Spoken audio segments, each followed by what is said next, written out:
बहुत समय पहले भारत के एक छोटे से गांव में सोमेश्वर नाम का एक ब्राह्मण रहता था। वह न केवल धर्मशास्त्रों का ज्ञाता था, बल्कि अपनी चतुराई और व्यवहार कुशलता के लिए भी प्रसिद्ध था। हालांकि वह गरीब था, लेकिन उसकी बुद्धिमानी ने उसे कई कठिनाइयों से बाहर निकाला था। सोमेश्वर अपनी साधारण कुटिया में रहता था और गांव के बच्चों को शिक्षित करता था। वह अपने ज्ञान का उपयोग केवल स्वयं की उन्नति के लिए नहीं, बल्कि समाज की भलाई के लिए भी करता था। उसकी ख्याति दूर दूर तक फैल चुकी थी और राजा तक उसकी बुद्धिमत्ता की कहानियां पहुंचने लगी थीं। प्रथम दृश्य, राजा की चुनौती। एक दिन राज्य के राजा ने घोषणा की कि वह अपने दरबार के लिए एक नया राजगुरु नियुक्त करना चाहता है। लेकिन यह पद किसी साधारण व्यक्ति को नहीं मिलेगा, उसे सबसे बुद्धिमान व्यक्ति की तलाश थी। इस प्रतियोगिता में भाग लेने के लिए राज्य भर के विद्वान और ब्राह्मण राजधानी पहुंचे। जब यह खबर सोमेश्वर को मिली, तो उसने भी इस चुनौती को स्वीकार करने का निर्णय लिया। राजा ने सभी विद्वानों को एकत्र किया और उनसे पूछा, सफलता के लिए सबसे महत्वपूर्ण गुण क्या है? कई विद्वानों ने उत्तर दिए। एक ने कहा, सफलता के लिए सबसे आवश्यक चीज ज्ञान है। दूसरे ने कहा, परिश्रम के बिना कोई सफल नहीं हो सकता।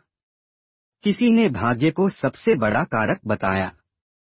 राजा ने सबकी बातें सुनी, लेकिन वह संतुष्ट नहीं हुआ। तब सोमेश्वर अपनी जगह से उठा और उसने कहा, राजन, सफलता के लिए सबसे महत्वपूर्ण गुण है सही समय पर सही निर्णय लेना। राजा ने उसे ध्यान से देखा और पूछा, क्या तुम अपने उत्तर को प्रमाणित कर सकते हो? सोमेश्वर मुस्कुराया और बोला, निश्चित रूप से राजन। मैं आपको एक कथा सुनाता हूँ, जिससे आपको मेरे उत्तर का सार समझ में आ जाएगा। द्वितीय दृश्य, एक किसान और उसकी गाय। एक छोटे से गांव में रामू नाम का एक किसान रहता था। वह गरीब था, लेकिन मेहनती और ईमानदार था। उसके पास एकमात्र गाय थी, जिससे वह दूध बेचकर अपने परिवार का भरण पोषण करता था। एक दिन उसकी गाय अचानक बीमार पड़ गई और मर गई। रामू बहुत दुखी हुआ।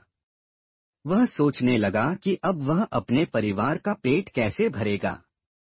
उसी गांव में एक व्यापारी भी रहता था, जो चालाक और लालची था। उसने किसान को देखा और कहा, रामू, तुम्हारी गाय तो मर गई। अब तुम्हारे पास कोई उपाय नहीं बचा। क्यों न तुम मेरे साथ व्यापार करो? मैं तुम्हें अमीर बना दूंगा। रामू ने पूछा, लेकिन तुम्हारा व्यापार क्या है? व्यापारी ने हंसते हुए कहा, यह जानना जरूरी नहीं, बस मेरे साथ आओ। मैं तुम्हें पैसा कमाने का आसान तरीका सिखाऊंगा। रामू असमंजस में पड़ गया। उसके पास कोई दूसरा विकल्प नहीं था। लेकिन फिर उसने सोचा, बिना जाने किसी के साथ जाना मूर्खता होगी। कहीं यह गलत रास्ता न हो। अंततः उसने व्यापारी के प्रस्ताव को अस्वीकार कर दिया और तय किया कि वह अपने खेतों में और अधिक मेहनत करेगा। उसने अपनी पूरी ऊर्जा खेती में लगा दी। तृतीय दृश्य, मेहनत का फल। रामू ने दिन रात मेहनत की। उसने अपनी छोटी सी जमीन को उपजाऊ बनाने के लिए संघर्ष किया। धीरे धीरे उसकी फसल अच्छी होने लगी और उसकी आर्थिक स्थिति सुधरने लगी। कुछ सालों बाद वह गांव के सबसे संपन्न किसानों में से एक बन गया। उसने और भी गायें खरीदीं और अपने परिवार को सुख सुविधाएं प्रदान की। इसी बीच उसे पता चला कि वही व्यापारी, जिसने उसे लालच दिया था, एक धोखाधड़ी के मामले में पकड़ा गया था। वह लोगों से पैसे ऐंठता था और जुआ खेलता था।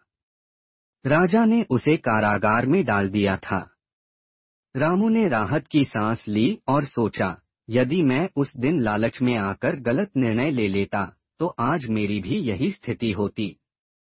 चतुर्थ दृश्य, राजा का निर्णय। सोमेश्वर ने कहानी समाप्त की और राजा की ओर देखा। राजा प्रभावित हुआ और बोला, तुम्हारा उत्तर न केवल बुद्धिमत्तापूर्ण है बल्कि व्यावहारिक भी है। सही समय पर सही निर्णय लेना ही सफलता की कुंजी है। राजा ने उसी क्षण घोषणा की, आज से सोमेश्वर हमारा राजगुरु होगा। राजदरबार में सभी ने तालियां बजाईं। सोमेश्वर ने झुककर राजा को प्रणाम किया। शिक्षा। यह कहानी हमें यह सिखाती है कि जीवन में सफल होने के लिए ज्ञान, परिश्रम और भाग्य आवश्यक हैं, लेकिन सबसे महत्वपूर्ण यह है कि हम सही समय पर सही निर्णय लें। यदि हम धैर्य और बुद्धिमत्ता से काम लें, तो किसी भी कठिनाई को पार कर सकते हैं। ऐसी और भी मोटिवेशनल स्टोरी के लिए चैनल को सब्सक्राइब एंड वीडियो को लाइक करें।